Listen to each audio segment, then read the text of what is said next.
सध्या वातावरण असं आहे की एका एका तासाला आपल्या सर्वांना वाटत असणार एक एक कप चाय और बोला जाए। एक चाय बोलने दीजिए। गुटकुट 2 कप चाय बना कड़क।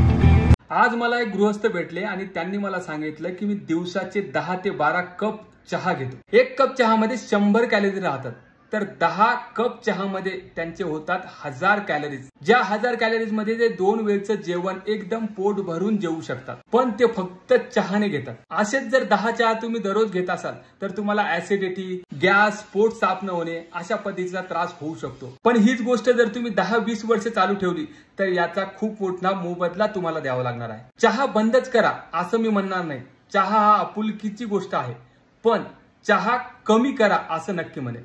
त्यामुळे जर का तुम्ही 10 चहा घेत असाल तर ते 5 चहावर आणा, जर का तुम्ही 5 चहा घेत असाल तर ते 3 चहावर आणा। कमीत कमी चहा घेण्याचा प्रयत्न करा।